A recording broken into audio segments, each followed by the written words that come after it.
Assalamualaikum warahmatullahi wabarakatuh. Hai teman-teman semua, perkenalkan nama saya Ahmad Zafirul Karim. Saya mahasiswa dari Universitas Islam Negeri Antasari Banjarmasin, Fakultas Usuluddin dan Humaniora, jurusan Ilmu Al-Quran dan Tafsir Lokal B. Video ini ditujukan untuk memenuhi tugas akhir semester 1 mata kuliah Bahasa Indonesia dengan dosen pengampu Ibu Fitriani, STHI, SPDI, MPDI. Pada video kali ini, saya akan membahas tentang jenis-jenis paragraf. Tapi sebelum itu, alangkah baiknya kita mengetahui apa itu paragraf. Paragraf menurut KBBI adalah bagian bab dalam satu karangan. Biasanya mengandung satu ide pokok dan penulisannya dimulai dengan garis baru. Nah, sekarang kita akan membahas jenis-jenis paragraf. Penasaran apa saja jenis-jenis paragraf? Mari simak penjelasan berikut. Baik teman-teman, sekarang kita akan membahas jenis-jenis paragraf. Jenis paragraf terbagi menjadi dua. Yang pertama berdasarkan tujuan, yang kedua berdasarkan letak gagasan utama. Jenis paragraf berdasarkan tujuan terbagi menjadi 5. Yang pertama paragraf naratif, yang kedua paragraf deskriptif, yang ketiga paragraf ekspositif, yang keempat paragraf persuasif, dan yang terakhir paragraf argumentatif. Paragraf naratif adalah jenis paragraf yang menampilkan peristiwa secara kronologis dan memiliki alur gagasan yang pasti. Jenis paragraf ini biasanya digunakan sebagai media dalam teknik menulis yang menuntut penggambaran alur cerita yang runtut dan jelas. Kejadian yang diceritakan dalam jenis paragraf naratif adalah urut atau kecenderungan memiliki alur yang jelas, misalnya alur maju.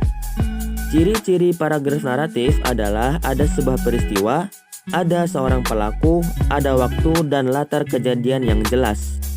Contoh, Muhammad Fudoli lahir di Sumeneb, Madura 8 Juli 1942. Fudoli dilahirkan dan dibesarkan dalam lingkungan pesantren sehingga kehidupannya sangat dipengaruhi oleh tradisi pesantren. Fudoli menghabiskan masa mudanya di tanah kelahirannya. Setelah tamat dari SMA Negeri Pamekasan, dirinya langsung melanjutkan kuliah di IAIN Sunan Ampel, Surabaya. Dia berhasil menyelesaikan kuliahnya tahun 1966. 2 tahun setelah kelulusan kuliah pertamanya, tahun 1968 Fudoli melanjutkan kuliahnya di Universitas Al-Azhar Kairo. Yang kedua, paragraf deskriptif. Paragraf deskripsi adalah jenis paragraf yang menggambarkan objek dalam teks dengan lengkap dan jelas, sehingga pembaca mendapat gambaran objek dengan nyata. Menulis paragraf ini mengandalkan indera, jadi pembaca seolah-olah bisa benar-benar melihat, mendengar, meraba, merasa objek yang diceritakan dalam paragraf. Objek yang dideskripsikan dalam paragraf dapat berupa manusia, benda, tempat, waktu, atau masa, dan sebagainya. Jenis paragraf deskriptif memiliki ciri-ciri menggambarkan benda, orang, makhluk, tempat, dan sebagainya dengan detail dan jelas. Contoh, jika diumpamakan permata, pesona pantai Nusa Panida bak mutiara yang memantulkan cahaya putih kekuning-kuningan. Namun jika diibaratkan gadis, maka pesonanya laksana sosok perawan kencur. Kiasan tersebut sepintas memang kedengarannya seperti berlebihan. Namun itulah sesungguhnya kata yang paling tepat untuk menggambarkan pesona alam pantai Nusa Penida. Yang ketiga, paragraf ekspositif. Paragraf ekspositif adalah jenis paragraf atau karangan yang mempunyai tujuan untuk memberikan informasi mengenai sesuatu sehingga bisa memperluas pengetahuan pembaca. Gaya penulisan pada jenis paragraf ekspositif adalah bersifat informatif. Contoh, ozon terapi merupakan salah satu alternatif pengobatan yang dilakukan dengan cara memasukkan oksigen murni dan ozon yang berenergi tinggi ke dalam tubuh melalui darah. Terapi ini merupakan cara yang bermanfaat untuk kesehatan dan bisa menyembuhkan penyakit yang kita derita atau mencegahnya. Keempat, paragraf persuasif. Paragraf persuasif adalah jenis paragraf yang menempatkan gagasan untuk membujuk atau mengajak pembaca melakukan sesuatu sesuai dengan maksud sang penulis. Struktur paragraf persuasif memiliki unsur ajakan, anjuran, atau pemberitahuan pada pembaca dengan maksud tertentu. Contoh, pencemaran Sungai Ciliwung sudah sangat parah dan dapat dikategorikan sebagai pencemaran tingkat berat. Rumah tangga merupakan penyumbang terbesar sampah di Sungai Ciliwung. Jika kondisi ini terus berlanjut, sejumlah daerah yang menggantungkan sumber air dari Sungai Ciliwung dikhawatirkan akan mengalami krisis. Untuk itu, kesadaran untuk menjaga lingkungan perlu ditanamkan secara kuat kepada masyarakat. Jika lingkungan terjaga, kita jugalah yang akan diuntungkan. Kelima, paragraf argumentatif.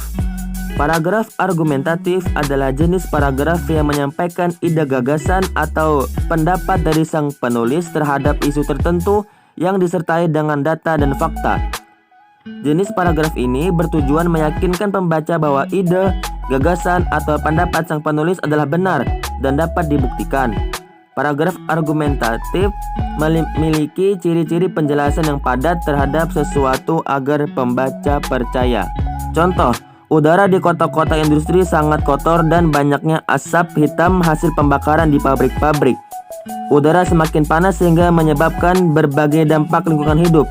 Es di kutub selatan dan di Greenland mulai mencair. Itulah berbagai akibat yang terjadi karena eksploitasi besar-besaran minyak bumi. Dan sekarang kita akan membahas jenis paragraf berdasarkan letak gagasan utama. Jenis paragraf berdasarkan letak gagasan utama terbagi menjadi 3. Yang pertama, paragraf deduktif. Yang kedua, paragraf induktif. Yang ketiga, paragraf campuran. Pertama, paragraf deduktif. Paragraf deduktif adalah jenis paragraf yang gagasan utamanya berada di awal. Kalimat utama paragraf deduktif berada di awal paragraf, sedangkan kalimat penjelas berada tepat setelah kalimat utamanya. Jenis paragraf deduktif memiliki ciri yang ditemukan yakni gagasan utama atau ide pokok berupa pernyataan umum. Contoh, setiap orang dilahirkan dan dibesarkan di dalam lingkungan keluarga. Tidak seorang pun di dunia ini yang tidak mengalami kehidupan di dalam keluarga. Meskipun keadaannya berbeda-beda, wujud cinta kasih orang tua adalah membina anaknya dengan baik. Sebab secara ilmiah, orang tua mempunyai rasa cinta kepada anak. Bagaimanapun, orang tua tetap akan memelihara anaknya dengan penuh kasih sayang. Kedua, paragraf induktif. Paragraf induktif adalah jenis paragraf yang berkebalikan dari paragraf deduktif, yakni gagasan utama paragraf induktif berada di akhir kalimat dalam paragraf. Jenis paragraf induktif pasti akan diawali dengan penyebutan peristiwa khusus atau penjelasan yang berfungsi untuk mendukung gagasan utama. Contoh, salju yang turun di langit memberikan hiasan yang indah untuk bumi. Beberapa kota disulap dengan nuansa putih, menghasilkan pemandangan cantik dan memikat bagi penikmat keindahan. Hawa dinginnya semakin hari menggigit kawasan-kawasan yang beriklim subtropis dan sedang ini. Inilah musim dingin yang terjadi di negeri matahari terbit. Yang ketiga, paragraf campuran. Paragraf campuran atau deduktif induktif adalah paragraf yang gagasan utamanya terdapat pada bagian awal dan akhir paragraf. Paragraf campuran diawali dengan pernyataan umum lalu diikuti kalimat khusus sebagai penjelas. Kemudian di akhir paragraf tersebut pernyataan umum lagi sebagai pengulangan dari gagasan utama. Contoh, pendidikan yang paling utama bagi anak adalah pendidikan karakter. Dengan pendidikan karakter yang baik, si anak akan mempunyai fondasi karakter dan mental yang kuat. Orang tua dan guru pun bisa bekerja sama untuk membentuk karakter anak. Jika berhasil, orang tua dan guru akan lebih mudah dalam mentransfer ilmu maupun nasihatnya kepada anak. Jadi, pendidikan karakter harus diutamakan dalam pendidikan. Nah, sekarang saya akan memberikan contoh soal. Harap diperhatikan dengan baik. 1. Tidak dapat disangkal bahwa praktik berpidato menjadi semacam obat kuat untuk membangun rasa percaya diri. Jika rasa percaya diri itu sudah besar, kita dapat tampil tenang tanpa digoda rasa malu, takut, dan grogi. Ketenangan inilah yang menjadi modal utama untuk meraih keberhasilan pidato.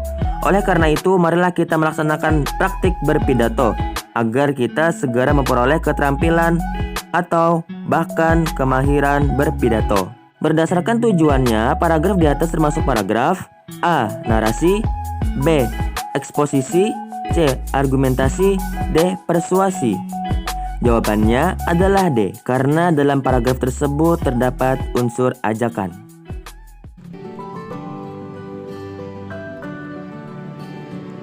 Mungkin itu saja yang dapat saya sampaikan. Semoga dapat bermanfaat. Silahkan like, share, dan komen jika kalian suka. Dan sampai jumpa di video selanjutnya. Wassalamualaikum warahmatullahi wabarakatuh.